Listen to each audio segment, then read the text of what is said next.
Sir. The flight attendant's voice sliced through the calm cabin like a sudden drop in altitude, sharp and rattling. This section is reserved for business class passengers only. Either you take your seat in economy like you're supposed to, or I'll have security escort you off the plane. Is that clear? Her tone wasn't just firm. It was laced with something colder, something that said she wasn't just enforcing rules. She was making a point. Passengers in nearby rows stopped what they were doing. A man lowered his newspaper. A woman clutched her designer purse a little tighter. The atmosphere in the first-class cabin of Global Skies Flight 162 changed in an instant. Every eye now turned toward one man, a tall black gentleman seated quietly in 2A, dressed in a plain navy polo, dark jeans, and leather sneakers. He looked calm, completely still, as if this wasn't the first time someone had tried to publicly diminish him. He didn't speak. Not yet. But the fire in his eyes said more than words could. The entire cabin went quiet, waiting to see what he'd do, and no one, not even the flight attendant herself, had any idea who he really was or what was coming next. Before we dive deeper into this powerful story, where are you watching from? Drop it in the comments. We love seeing this community from across the country and beyond. If you believe respect shouldn't depend on race, clothes, or silence, hit like and subscribe now. Let's go back to the moment a man boarded a flight, not just to travel, but to test something deeper. Daniel Moore wasn't a typical passenger, but that day, he dressed like one. No suit, no Rolex, no entourage. He walked onto Global Skies Flight 162 out of LAX alone, carrying only a leather laptop bag and a paperback novel he hadn't yet opened. His salt and pepper beard was trimmed, his posture upright, his movements deliberate. To the untrained eye, he could have been anyone. A teacher heading to a conference, maybe a consultant flying to pitch a mid-sized firm. But Daniel Moore was none of those things. He was the CEO and largest private shareholder of Global Skies Airlines, the very airline whose crew was now side-eyeing him. And that seat, 2A, was his, not just on the manifest, but metaphorically. He designed the layout of the cabin years ago, back when Global Skies was still trying to compete with legacy carriers. Every inch of this aircraft had passed through his desk. And now, he was here not to travel in comfort, but to see something for himself, a troubling pattern that had emerged quietly in the last 6 months. It had started with a letter. An elderly black woman wrote into the airline's corporate office, describing how she'd been treated like a stray dog by a flight attendant on a trip to Atlanta. Then a young college student, a scholarship recipient, emailed to say he was stopped by security before boarding because someone thought a hoodie didn't belong in first class. Daniel had read every single complaint personally. He didn't push it to legal. He didn't forward it to HR. He made a decision. If he wanted to understand what was happening inside his own company, especially in the air, he'd have to experience it without a title attached to his name. No advance notice, no pre-boarding announcement, no limo waiting at the curb, just a seat and silence. He chose the LA to Chicago route because it was high volume and high visibility, a business corridor, more chances to observe, more opportunities to see how the crew behaved under pressure.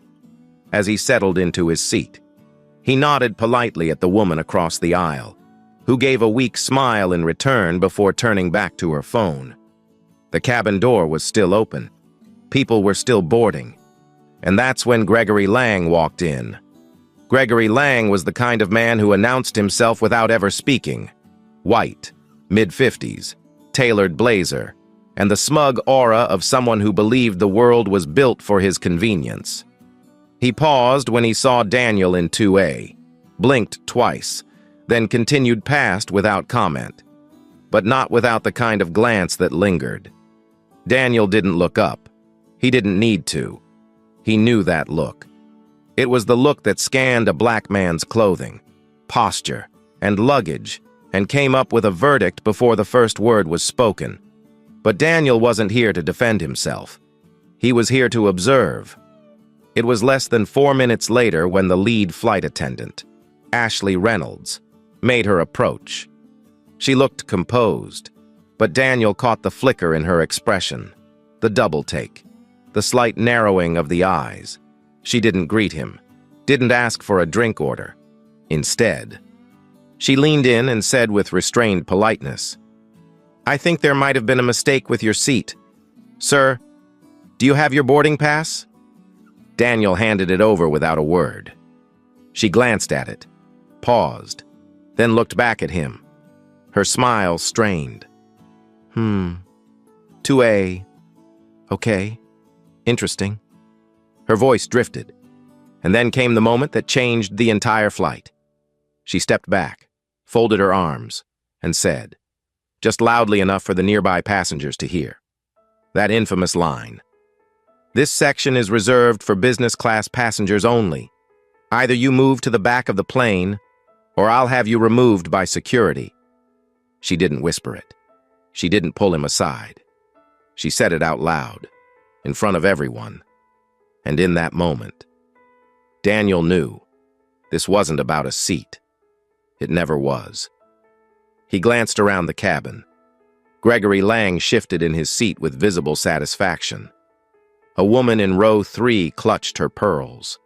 And the silence that followed was the kind that buzzed, a silence that wasn't empty, but full of things no one wanted to say. Daniel took a breath, reached calmly into his pocket, and pulled out his phone. He didn't raise his voice. He didn't threaten. He just typed a brief message to someone at corporate. 6 words. Code blue, gate 22, immediate response.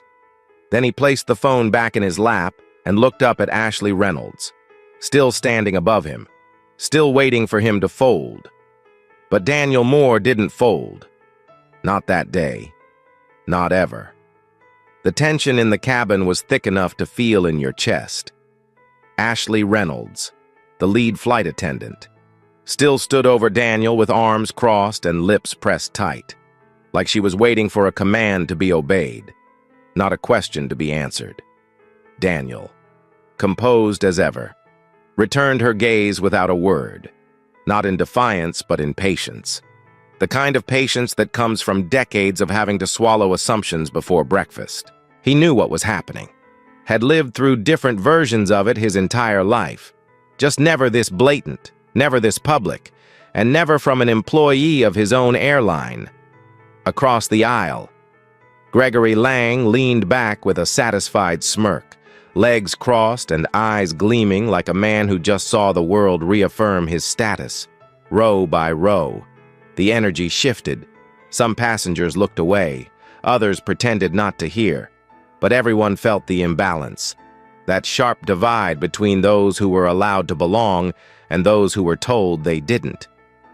Ashley glanced at Daniel's boarding pass once more, her tone tightening, as if seeing the seat assignment printed on it wasn't enough. "Are you sure this isn't someone else's pass?" she asked, her voice laced with disbelief. "Because, you weren't on the upgrade list. We didn't see your name at check-in." Daniel looked her in the eye and finally spoke, his voice low, steady. "It's mine. The seat, the pass, all of it." He didn't raise his voice. He didn't need to. The weight in his words carried more authority than volume ever could.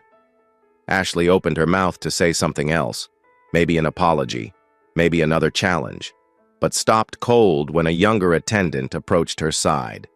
Sophia Grant, 31, quiet, thoughtful, and fairly new to global skies, had been watching from the galley.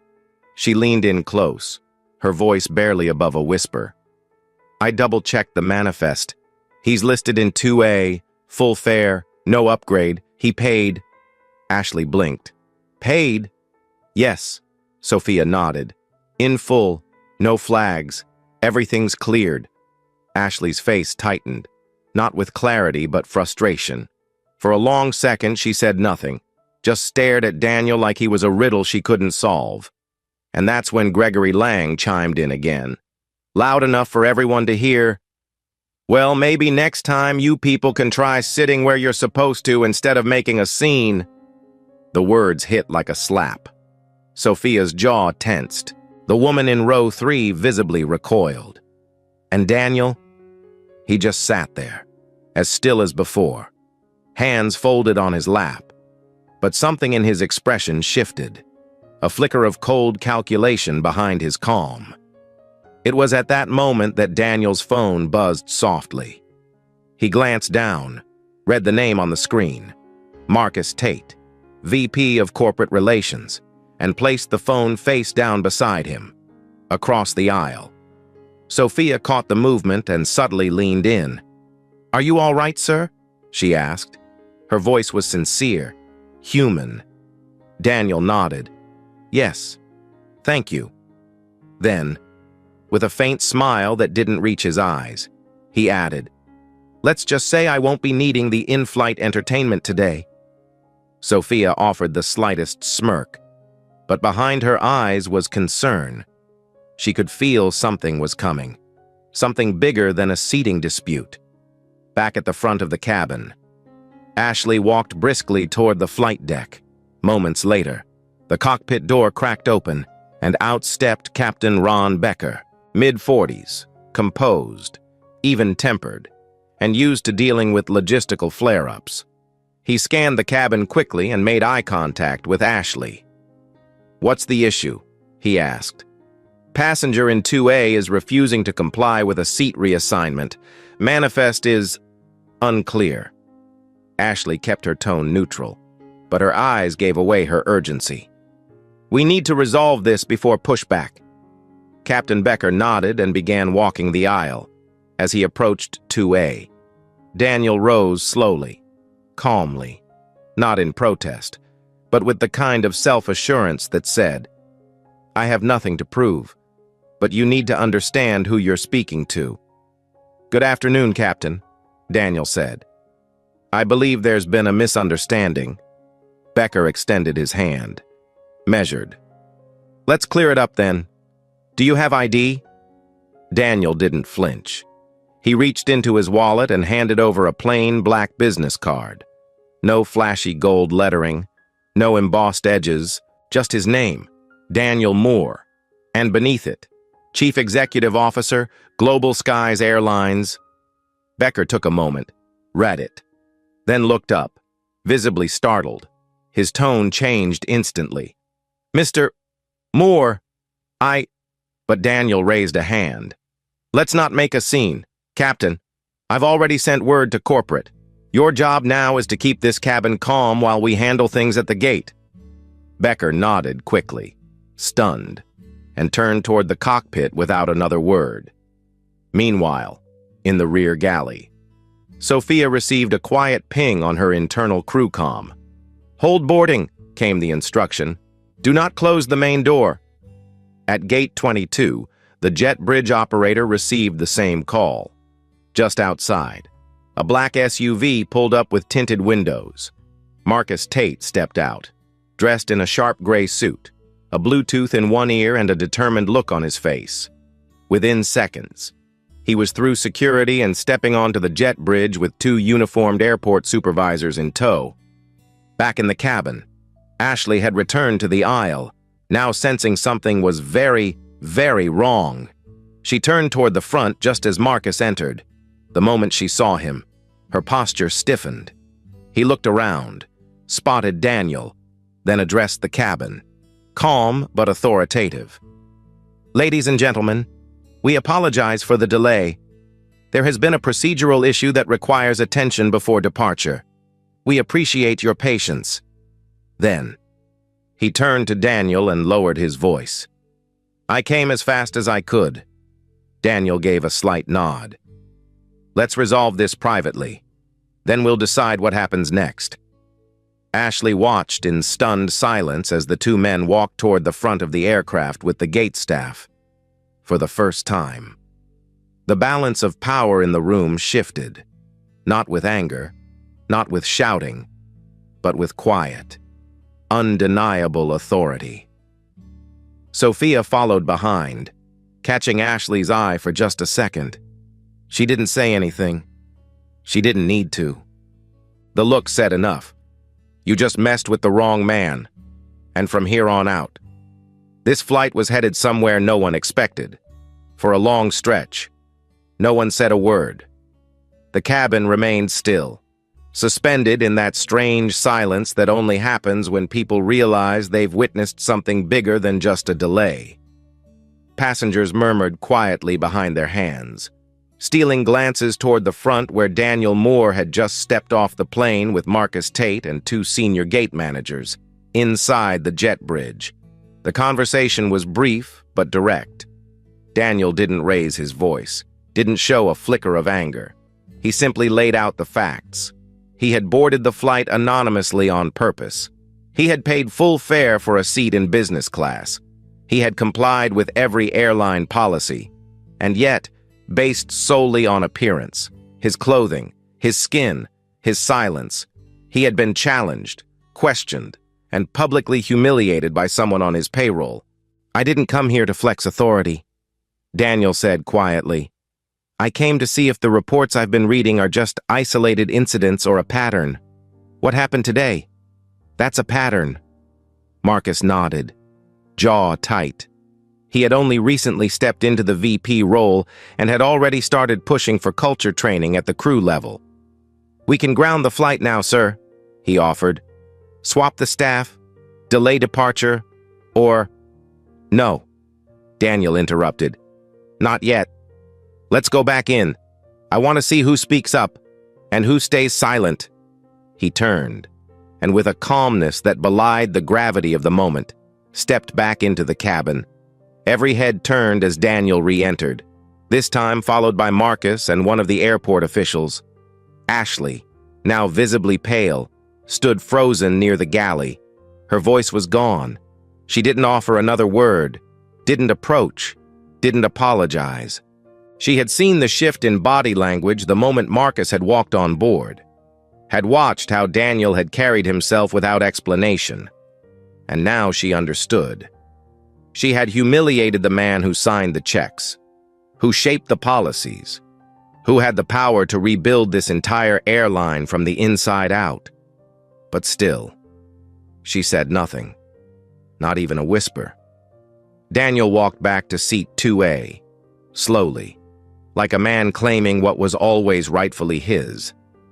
Sophia was standing nearby and stepped aside respectfully. Mr. Moore, she said gently, can I get you something to drink? Daniel gave her a small nod. Water, please. Room temperature. She disappeared without a fuss. Across the aisle. Gregory Lang no longer wore his smug grin. He shifted uncomfortably, adjusting his tie like the air had suddenly gotten thicker. He didn't meet Daniel's eyes. Not anymore. A few rows behind, a middle-aged Asian woman, Linda Chu, leaned slightly into the aisle and said clearly enough for the cabin to hear, I want to say thank you, sir, for how you handled all that. Daniel glanced back and met her eyes. There was kindness in her voice, but more importantly, conviction. No one should be treated like that, she added. Not here, not anywhere. Her words hung in the air for a moment.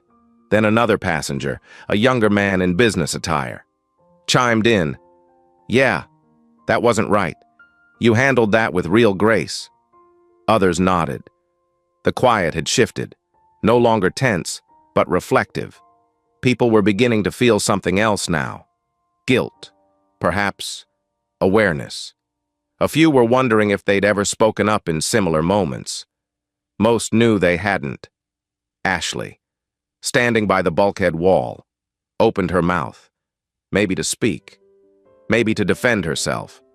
But before any words came out, the forward phone rang. Sophia picked it up, listened for a moment, then turned to Ashley. Captain wants to see you up front, she said quietly. Ashley didn't argue. She just nodded and walked toward the cockpit. The door closed behind her, and for several minutes, she didn't return.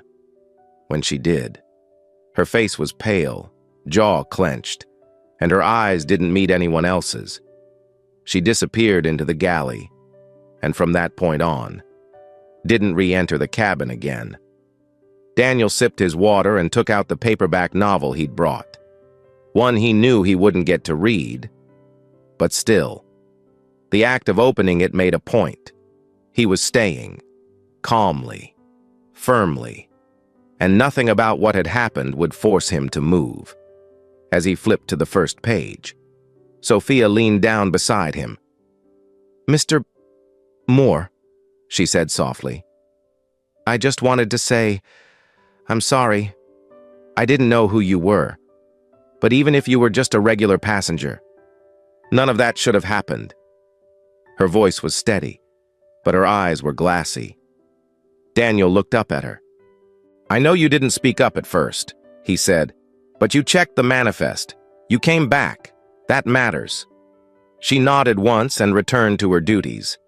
And then, just as the cabin started to settle, Gregory Lang, the same man who earlier had smirked and muttered, leaned over. "Look," he began awkwardly, "I didn't mean anything by it earlier. It's just, well, this world's gotten so sensitive.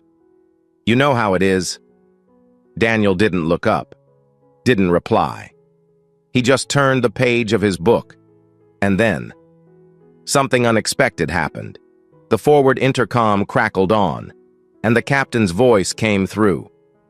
"Ladies and gentlemen, this is your captain speaking. Before we taxi out, I want to personally acknowledge and apologize for the delay and for any unprofessional behavior experienced by any passenger today. At Global Skies, we are committed to respect, safety, and equality for all passengers, regardless of what they wear, where they sit, or what they look like. Thank you for your understanding." The message ended. Several passengers looked around. Some nodded. Others clapped. Softly at first, then with growing confidence, Daniel closed his book. Not because he was finished reading, but because the story around him had just taken a turn. "Let me ask you this. If you were on that plane, would you have spoken up?" This wasn't just about a seat. It was about dignity. Daniel Moore didn't yell or threaten, but by standing his ground, he forced a reckoning at 36,000 feet before the plane even took off, and the story was just beginning. The cabin lights dimmed slightly as the plane finally prepared to push back from the gate. But the air inside that first-class cabin hadn't relaxed. People were still digesting what they'd just witnessed. Some were clearly uncomfortable, not with Daniel Moore's presence, but with the mirror this moment had just held up to their own silence. Others stole glances at him like he was something more than just a man reading a book. And he was. Not that they knew it yet. Most still didn't realize who he really was. To them, he was just a sharply composed black man who'd held his ground and somehow managed to turn the entire power structure of the cabin upside down without ever raising his voice. But that was about to change. Moments after the captain's announcement echoed through the speakers, the cabin door reopened briefly, something that almost never happens once the flight crew seals the cabin. A uniformed Global Skies ground manager stepped on board, holding a folder and walking briskly to the front without a word. He handed it to Sophia, who gave a quick nod and took a breath before walking over to where Daniel sat. "Mr. Moore," she said softly, "the captain and Mr. Tate would like to know if you'd prefer to deplane and take a private flight to Chicago. We can have a jet ready in 25 minutes. Daniel looked up, set his book down on the tray table, and gave the most unexpected answer of the day. "No," he said. "I'll be staying on this flight, in this seat, with these people, if it's all right with you." His voice was warm but firm. Sophia gave a quiet smile. "Yes, sir. It's more than all right." But not everyone was smiling. A passenger in row 1 leaned sideways to whisper something to her husband. Gregory Lang shifted again, now visibly uncomfortable, as if still trying to reconcile what he'd seen with what he'd assumed. Ashley, still hidden in the galley, peeked through the curtain just briefly before vanishing again. Her presence almost ghost-like now. The power she once had completely evaporated. But for Daniel, it wasn't about punishment. It never had been. He wasn't interested in public humiliation. What he wanted, what he needed, was for people to see what bias looked like when no one expected it, to feel the tension of witnessing it in real time, and to remember how easy it is to stay silent until it's your seat that's questioned. The wheels of the plane finally began to roll, and as the jet eased away from Gate 22, Daniel leaned back in his seat, fingers resting lightly on the book still open in his lap. His phone buzzed once. A message from his daughter, Olivia, popped up on screen. "Text me when you land. I'm waiting at arrivals." He smiled at the simplicity of it. She didn't know what had happened yet. She just wanted to see her father. And in that moment, Daniel wasn't a CEO or a test case or a quiet protest. He was just a dad heading home to his kid. He replied with a single word: soon.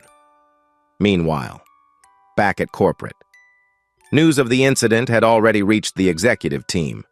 A junior analyst who had been at the gate recorded a short clip of the flight attendant's confrontation and posted it anonymously to an internal channel. Within 30 minutes, the video was already circulating beyond headquarters, and by the time the plane reached cruising altitude, Daniel's name was trending, not as a public figure, not yet, but as a quiet hero who had shown restraint where outrage was expected, in seat 3B.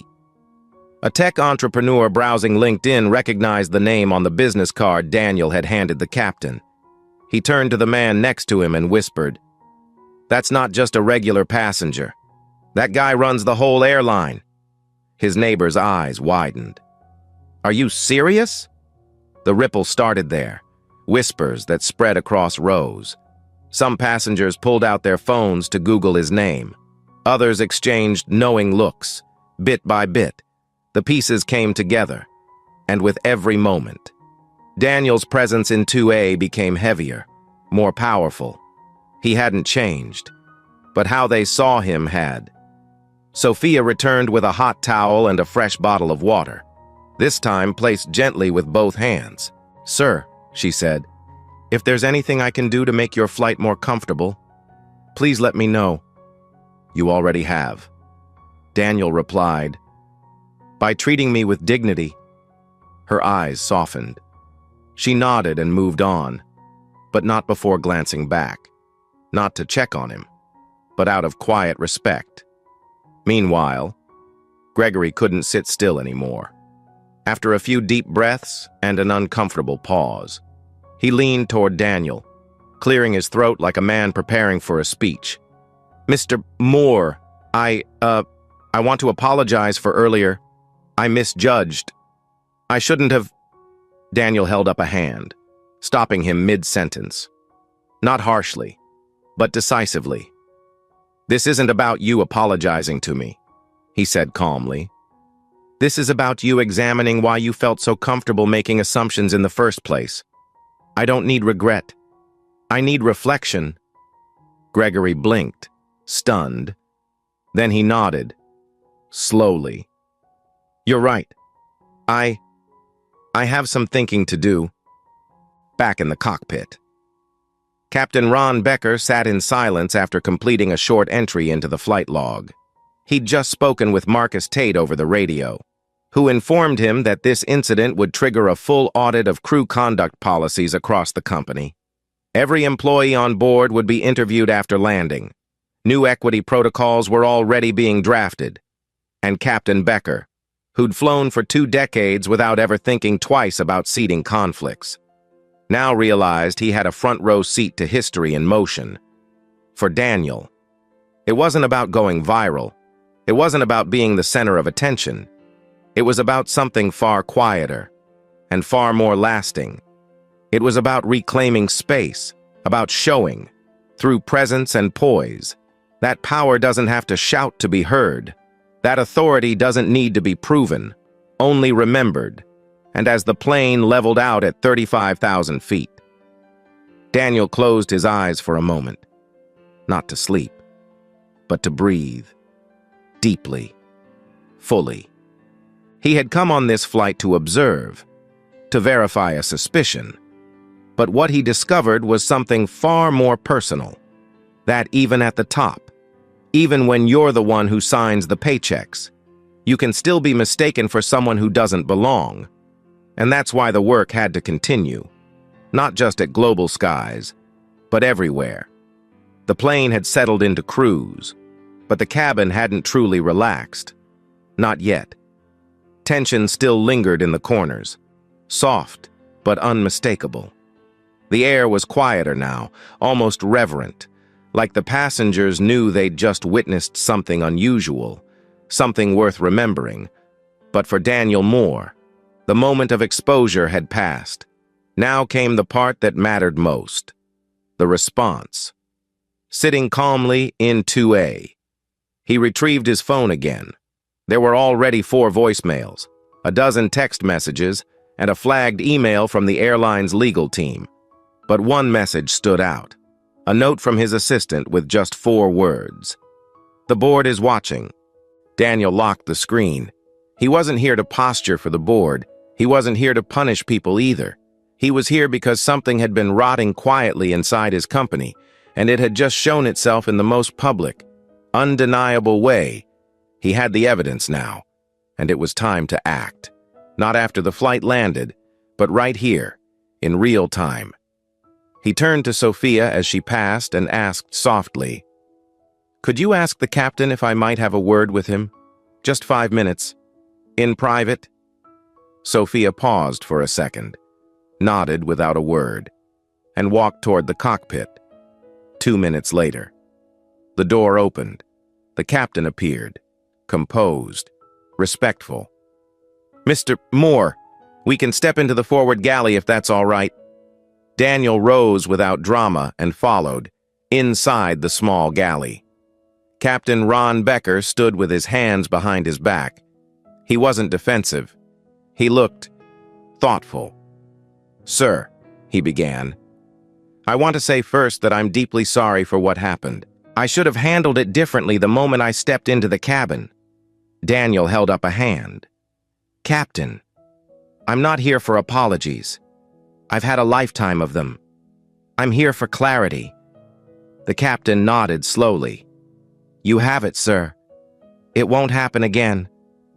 "That's not good enough," Daniel said, gently but firmly. "Because what happened to me today? It happens to people who don't sit in this chair, people who don't have my title. The problem isn't just a bad apple, it's the barrel." Becker swallowed hard. "I understand." Daniel looked him square in the eyes. "Do you?" The question hung in the narrow space between them, not accusatory, but challenging. The kind of question that forces a man to look inward. Becker's voice dropped. "I think I do now." Daniel leaned slightly against the galley counter, arms folded. "Here's what's going to happen," he said, calmly. "When we land, you'll file a full incident report, not just on passenger conduct, but on crew judgment. I want a complete timeline, every decision, every statement, names, if needed. This will go directly to the audit team." "Understood." "And Captain," Daniel added, "don't protect anyone out of loyalty. Loyalty without accountability is just cover." Becker gave a slight nod. "Yes, sir." With that, Daniel offered his hand. Becker shook it, firmly, respectfully, and Daniel returned to his seat. Sophia stepped aside as he passed. "Is everything all right, sir?" she asked gently.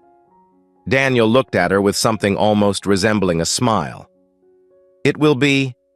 She nodded and headed back toward the rear, once seated.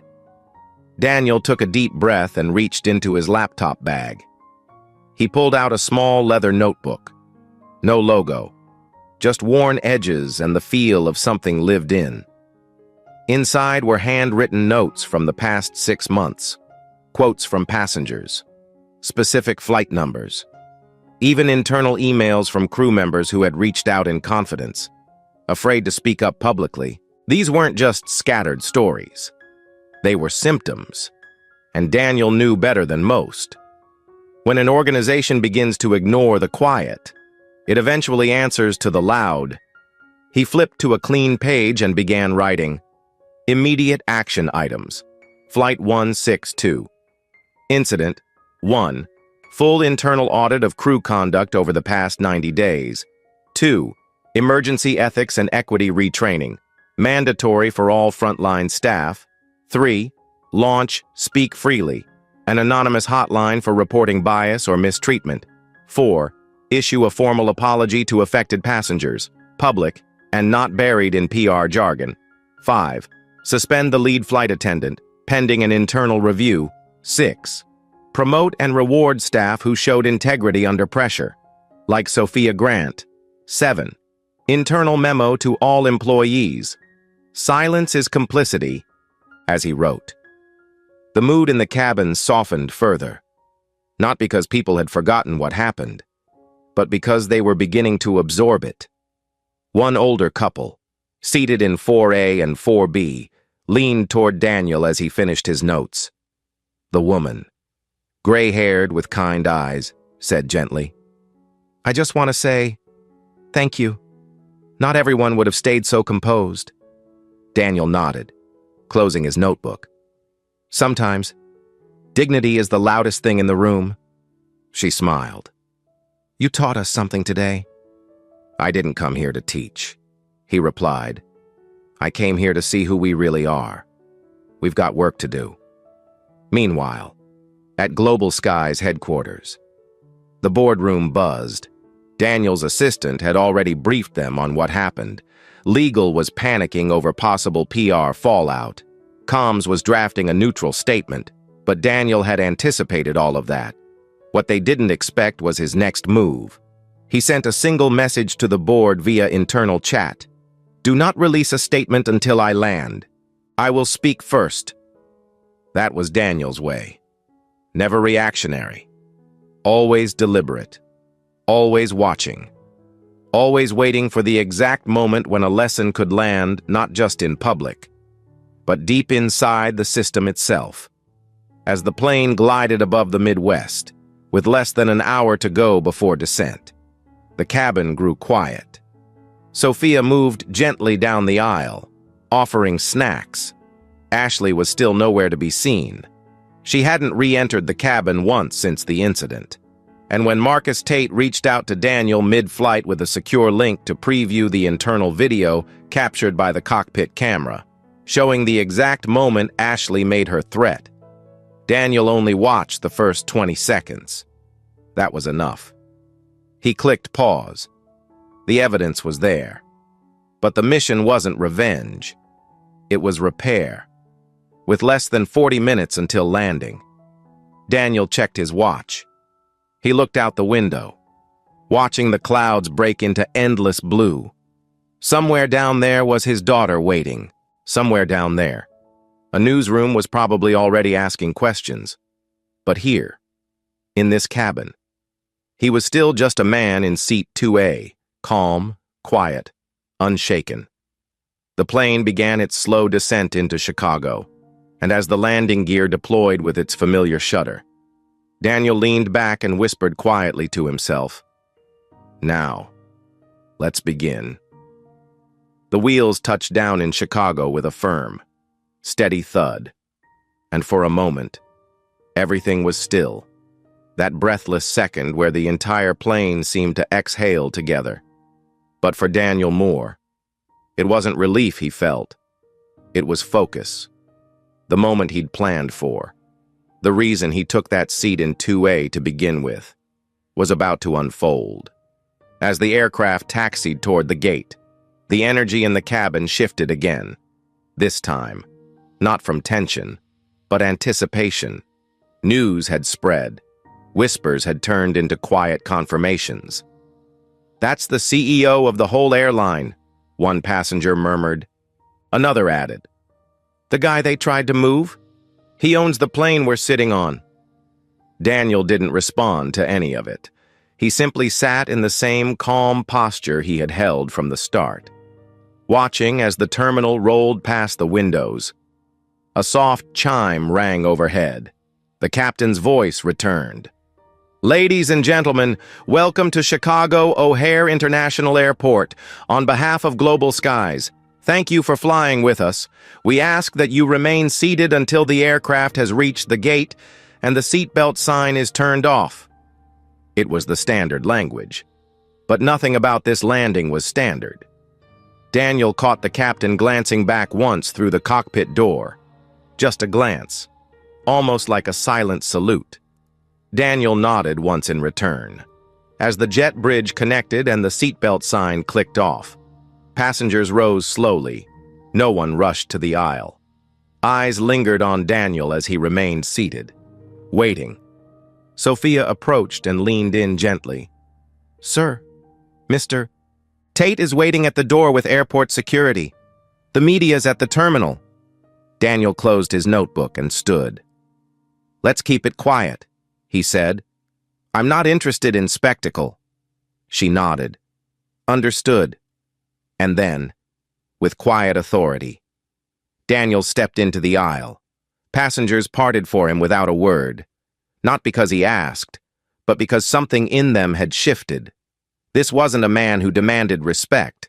This was a man who carried it with him, one by one. People offered nods. One woman said softly, "Thank you for holding your ground," a man in 3B murmured. That meant something. Another just placed a hand over his heart as Daniel passed.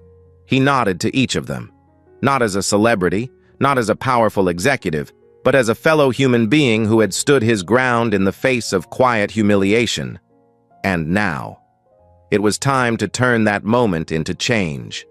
At the front of the jet bridge, Marcus Tate stood waiting with two airport officials. His face was drawn but composed. "Sir," he said as Daniel stepped off the plane, "we've got a press pool waiting beyond security. Your call. We can redirect them, or let them wait," Daniel said. "I need 10 minutes. He walked straight into a private conference room down the corridor where a small team from corporate had assembled.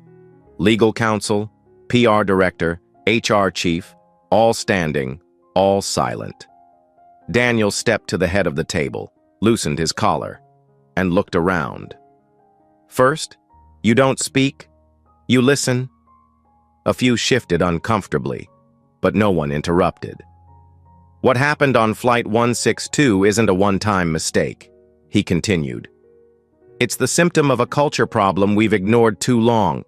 So from this moment forward, we're not just managing optics, we're leading transformation." He reached into his bag and pulled out the leather notebook, flipping to the action list. "We launch a company-wide initiative. Today, it will be called the Skyline Protocol." Silence followed. Then a soft voice, the HR chief, spoke. "What exactly does that include, sir?" Daniel answered without hesitation. "A mandatory equity and bias training for all flight and ground crew, renewed annually. A permanent anonymous reporting platform for discriminatory behavior. A full staffing review of customer-facing employees and a corrective action program. But it's not just policy. We're changing the message from the top down. I'll record the first internal video statement this afternoon." Marcus Tate stepped forward. "And the crew from Flight 162? Daniel's voice didn't waver. "The lead flight attendant will be placed on immediate leave pending formal review. Her file will be audited. If patterns are found, termination will follow. But this isn't just about her. We're auditing 30 days of cabin reports across all routes. And the captain? He'll be part of the advisory panel. Because he stepped up. Eventually." There were no objections, no delays, no watered-down language. Daniel's tone made it clear. This wasn't a recommendation. This was how it was going to be. Back in the terminal, word had spread beyond just internal channels. A reporter from a Chicago news outlet had picked up the passenger video that had leaked earlier that morning. The story had already been retweeted over 1,000 times. Headlines read, "Black CEO humiliated on own airline, responds with grace, reforms with power. By the time Daniel stepped into the press area near the arrivals gate, the camera lights were already on, but he didn't stand on a podium. He didn't raise his voice. He simply stood beside Marcus, looked into the crowd, and spoke directly and quietly. Yes, I was the passenger in seat 2A.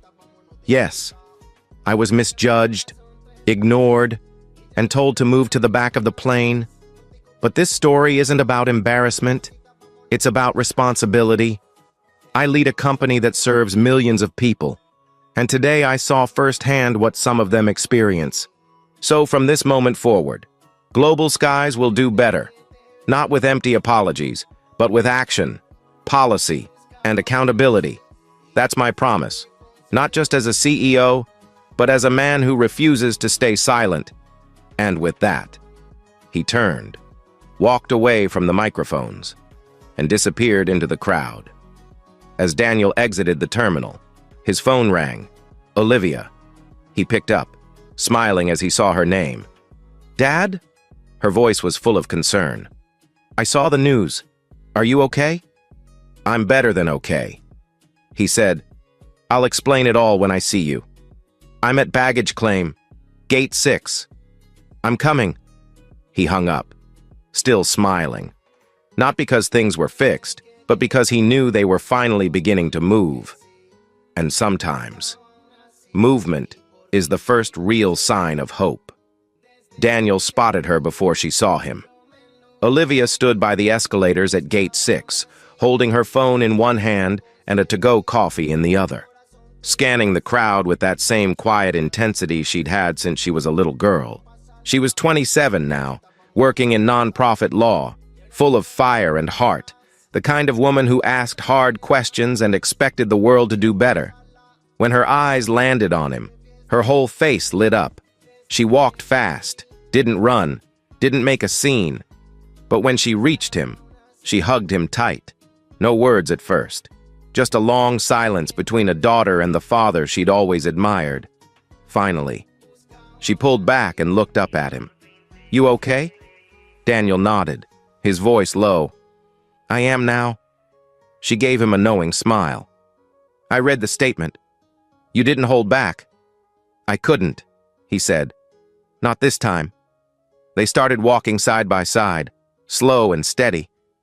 "It's been coming for a while," Olivia said. "You've seen it. You've heard it. You just hadn't lived it that directly yet." Daniel exhaled through his nose, not as a sigh, but as release.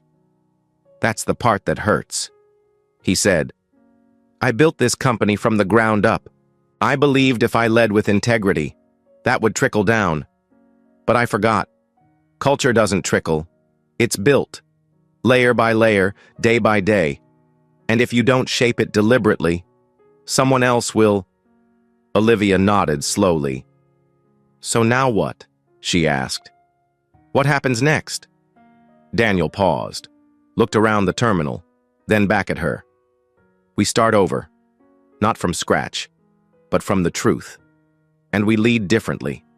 I'm not interested in platitudes. I want policies. I want protections.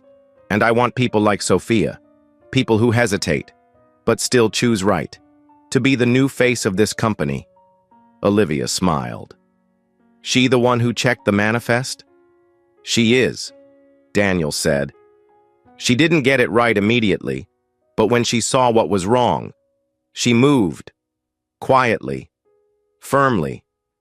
That's the kind of courage I want to reward." They stepped out into the crisp Chicago air where a black town car waited at the curb. As they climbed in, Daniel looked back at the terminal, just for a second, the massive windows reflecting the afternoon light. It looked the same as it had 1,000 times before, but he knew it wasn't. Not anymore. That evening, in a closed internal live stream sent to all Global Skies employees, nearly 38,000 across the world, Daniel sat in a simple chair in a quiet conference room. No backdrop, no branding, just a microphone and his word. "If you're watching this," he began, "it means you've heard about what happened on Flight 162. I won't rehash the story. It's already out there. What I want to talk about is what it revealed. Not just about a few people, about us, as a company, as a culture, and most importantly, as individuals with power to harm or to heal, sometimes in the same sentence. He paused, letting the silence settle. If I, as your CEO, can be asked to move to the back of the plane because I don't look the part, then you can be absolutely sure our customers are being treated that way too. I'm not angry. I'm awake. And I hope you are too. For the next 10 minutes, Daniel laid out the Skyline Protocol, not just as a reaction, but as a rebirth. He spoke of creating a culture where every employee, regardless of background, was trained not just in customer service, but in human understanding. He announced that all crew members would be required to complete equity training twice annually, that a rotating employee council, composed of diverse voices from every department, would now advise corporate leadership directly. And most of all, he made a promise that Global Skies would be a place where no one, not passenger, not staff, would ever be told to move to the back based on how they looked. The video ended quietly, without music or applause, just Daniel, sitting still, eyes steady, voice calm. But the ripple it sent through the company would last for years. Within a week, the protocol had been rolled out. Within a month, new hiring guidelines were implemented, and by the end of the year, Daniel had appointed Sophia Grant to Director of Cabin Culture, a new position designed to hold the heart of the airline, not just its hands. The passengers on Flight 162 remembered too. Many wrote letters. A few spoke publicly. And one woman from row 3, the one who clutched her pearls early in the flight, donated $5,000 to a scholarship fund started in Daniel's name for Black youth entering aviation. She called it her quiet apology. As for Daniel, he kept flying. Not in private jets, not behind tinted glass, but in seat 2A, often unannounced, always observing, not to test people, but to remind himself that leadership isn't about how high you sit. It's about whether you stand when it matters. And on that day, at 35,000 feet, he did. Thanks for watching. If this story meant something to you, please like, share, and subscribe.